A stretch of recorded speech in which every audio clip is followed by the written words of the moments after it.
Hello students, मैं आपका स्वागत करता हूं आपके केमिस्ट्री के यूट्यूब चैनल केमिका पॉइंट में। बच्चों, आज का जो मेरा वीडियो है वो क्लास 7th के लिए है और इस वीडियो में आपको मैं क्लास 7th के केमिस्ट्री के पोर्शन से, केमिस्ट्री के चैप्टर से इंट्रोड्यूस कराऊंगा। जो chapter through out the 11th आप पढ़ेंगे। अब तक 10th आपने पढ़ा होगा और 10th में केमिस्ट्री के नाम पे 4 या 5 चैप्टर्स पढ़े होंगे, लेकिन अगर 11th का सिलेबस आप कंपेयर करेंगे केमिस्ट्री का 10th के चैप्टर से तो बहुत ज़्यादा है, बहुत ब्रॉड है। ठीक है, तो 11th में आपको थोड़ी ज़्यादा मेहनत करनी पड़ेगी, थोड़ा शुरू से लगना पड़ेगा ताकि आप चीज़ों को अच्छे से पकड़ पाएँ और अच्छे से कर पाएँ। तो चलिए मैं आपको इंट्रोड्यूस कराता हूँ 11th में केमिस्ट्री के चैप्टर से। आगे बढ़ने से पहले मैं एक बात आपको और बता दूँ कि केमिस्ट्री में 3 पोर्शन होते हैं, एक फिजिकल केमिस्ट्री, एक इनऑर्गेनिक केमिस्ट्री और एक ऑर्गेनिक केमिस्ट्री। तो फिजिकल केमिस्ट्री में जनरली होता क्या है, कुछ कॉन्सेप्ट्स होते हैं और उन कॉन्सेप्ट का न्यूमेरिकल हम करते हैं, जैसे मैथमेटिक्स की तरह होता है वो। और ऑर्गेनिक केमिस्ट्री में हम कार्बन या कार्बन से बने हुए कंपाउंड्स पढ़ते हैं, जो कि आप 10th में पढ़ के आए होंगे, कार्बन कंपाउंड्स। और इनऑर्गेनिक कंपाउंड केमिस्ट्री में हम ब्लॉक्स के बारे में पढ़ते हैं, S block, P block, D block. जो आप पीरियोडिक टेबल देखे होंगे उसमें डिफरेंट डिफरेंट ब्लॉक्स बने रहते हैं, उनकी स्टडी की जाती है।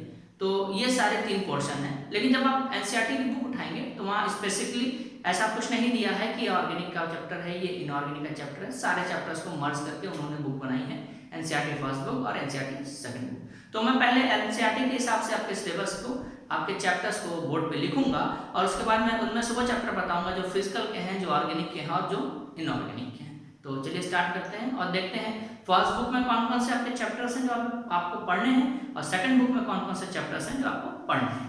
तो आते हैं फर्स्ट बुक पे पहले। तो फर्स्ट बुक में जो आपका पहला चैप्टर है वो है some basic concepts in chemistry. ये आपका पहला चैप्टर होगा फर्स्ट बुक में। दूसरा चैप्टर है एटॉमिक स्ट्रक्चर, या फिर इसको स्ट्रक्चर ऑफ एटम भी लिखा होगा। तीसरा चैप्टर है पीरियोडिक टेबल। जब बुक आप उठाएंगे तो उसमें लिखा होगा classification of elements and periodicity in their property, तो उसको पीरियोडिक टेबल में लिख देता हूँ, classification of elements and periodicity in their property. चौथा जो चैप्टर है वो है केमिकल बॉन्डिंग।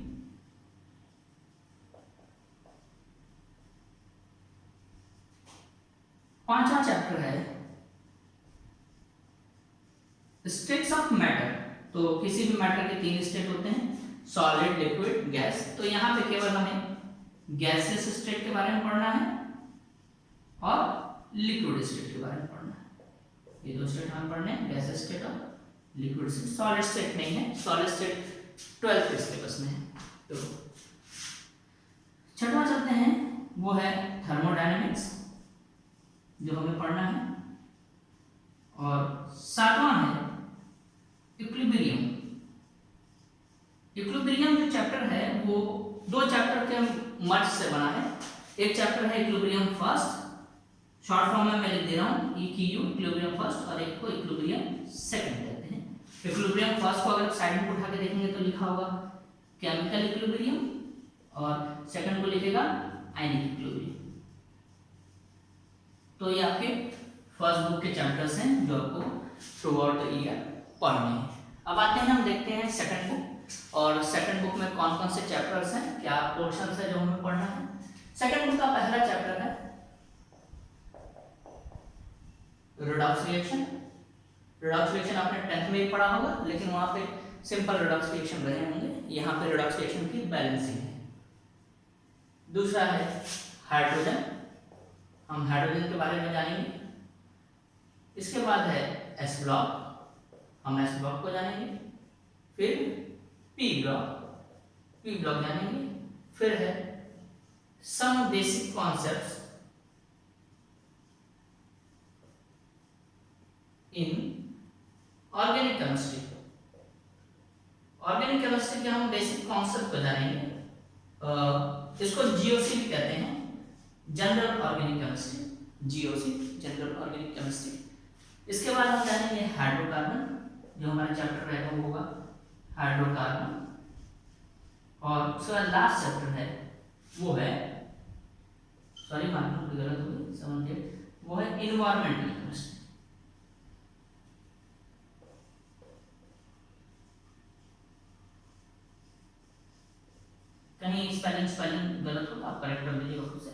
तो इतने चैप्टर्स को हमें पढ़ना है।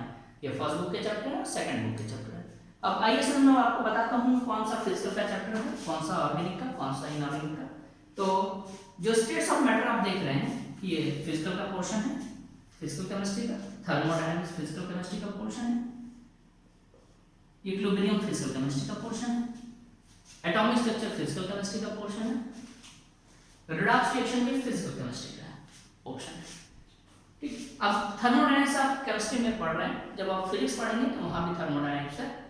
वो फिजिक्स का थर्मोडायनामिक्स है, ये केमिस्ट्री का थर्मोडायनामिक्स है।